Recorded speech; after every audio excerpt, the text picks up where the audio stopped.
सरदर्द, मिर्गी, नशा, भूलने की बीमारी, अत्यधिक गुस्सा आना, घबराहट एवं नस की समस्याओं से अगर आप भी हैं परेशान तो मिलिए शहर के मशहूर साइकाट्रिस्ट डॉक्टर पंकज कुमार गुप्ता से। हमारा पता है डॉक्टर रामाजी चौधरी से 100 कदम पूरब, doctors colony Bahadiya road Siwan. संपर्क नंबर 85 399 43 151। विपिन जी, दयानंद आयुर्वेदिक मेडिकल कॉलेज का मामला जो पिछले कई दिनों से लंबित है, मामला चल रहा है, क्या लग रहा है उस पर कुछ कार्रवाई होगी? क्योंकि कई बार इसमें जांच भी हुआ, जांच में दोषियों कार्रवाई की बात की गई, क्या कहेंगे?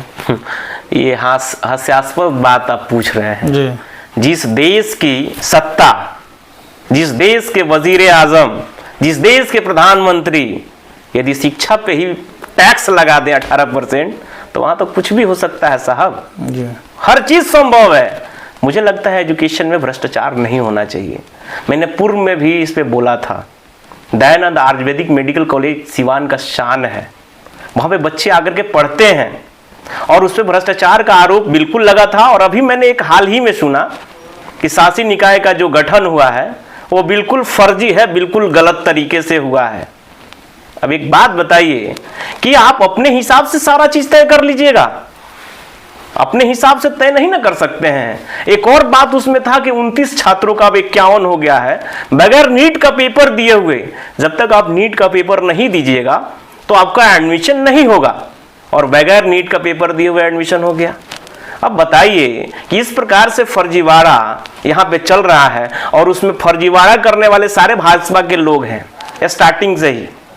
अब सारे भाजपा वाले लोग तो कहते हैं एक तरफ दूसरी बात और दूसरे तरफ दूसरी बात, यानी अपने आप को बहुत अच्छे साबित करने वाले लगते हैं। तो बगैर नीट का पेपर का एडमिशन कैसे हुआ साहब, मुझे बता दीजिए आप। जब राज्यपाल महोदय ने रोक लगाया है तो शासी निकाय का गठन कैसे हो गया साहब, मुझे आप बताइए, कैसे आपने कर दिया शासी निकाय का गठन?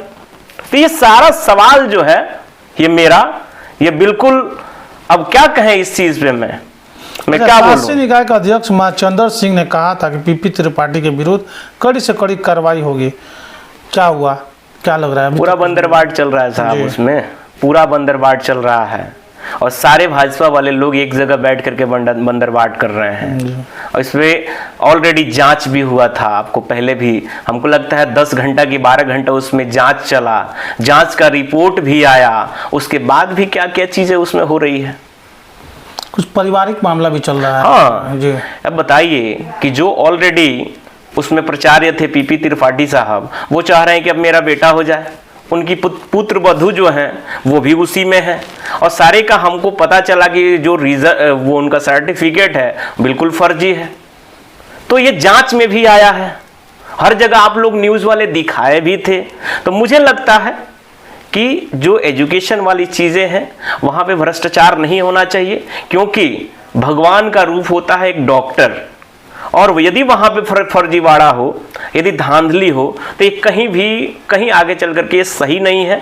किसी की यदि तबीयत खराब होती है तो डॉक्टर के पास जाते हैं, यदि वो डॉक्टर गलत इलाज कर दें तो उनकी देहांत हो जाएगी, यानी जीवन चली जाएगी।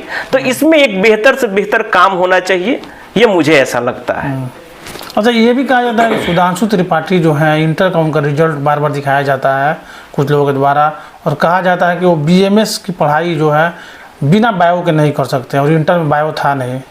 हाँ, ये मैंने अभी सुना था, इस प्रकार से एक प्रकरण आया है कि आप वो कैसे हो गए हैं। तो मैं क्या बोला आपको, मैंने स्टार्टिंग में एक ही बात बोला कि पूरा का पूरा भ्रष्टाचार वहाँ चल रहा है दयानंद आयुर्वेदिक मेडिकल कॉलेज में। और वहाँ के जो प्रिंसिपल साहब हैं, मुझे कोई व्यक्तिगत दुश्मनी तो है नहीं उनसे, ना ही वो मुझे जानते भी हैं पहले से। मैं इसलिए बोल रहा हूं कि एजुकेशन वाले क्षेत्र में वहां पे भ्रष्टाचार नहीं होना चाहिए, और डॉक्टर जो होते हैं वो भगवान के स्वरूप होते हैं, और उनके पास कोई भी व्यक्ति जाता है किसी कारणवश यदि बेहतर ढंग से इलाज न हो, वो मर जाए, तो उनकी तो जीवन चली जाए। तो मेरा आग्रह रहेगा कि वहां भ्रष्टाचार न हो।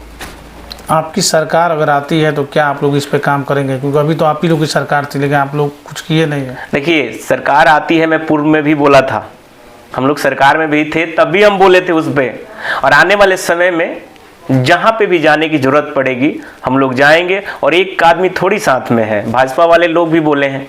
अरे दयानंद आयुर्वेदिक मेडिकल कॉलेज के मामले पे बीजेपी वाले लोग भी बोले हैं, नीरज तिवारी भी बोले हैं, उसमें हमारे आरजेडी से भी लोग बोले हुए हैं, यानी जेडीयू वाले लोग भी बोले हुए हैं, यानी तमाम पार्टियों के लोग जो चाह रहे हैं कि एजुकेशन को सुदृढ़ किया जाए, वो बेहतर ढंग से चले, क्योंकि सिवान में है और सिवान के एक बड़ा गौरव है, तो बेहतर ढंग से चले। तो जो अच्छे लोग हैं वो बोल रहे हैं, और जो लोग अच्छे नहीं हैं उनको खराब लग रहा है। ठीक। अब आपके शहर सिवान में सफदरजंग हॉस्पिटल दिल्ली के मशहूर surgeon doctor MD Muzammil, general and laparoscopic surgeon MBBS DNB general surgery Delhi Lakhichand hospital में अपनी सेवाएं दे रहे हैं। लखीचंद हॉस्पिटल में 21 जनवरी से सेवाएं चालू है। हर तरह का ऑपरेशन सफलतापूर्वक किया जाता है। लखीचंद हॉस्पिटल, डॉक्टर्स कॉलोनी चौक, बड़हरिया रोड, सिवान।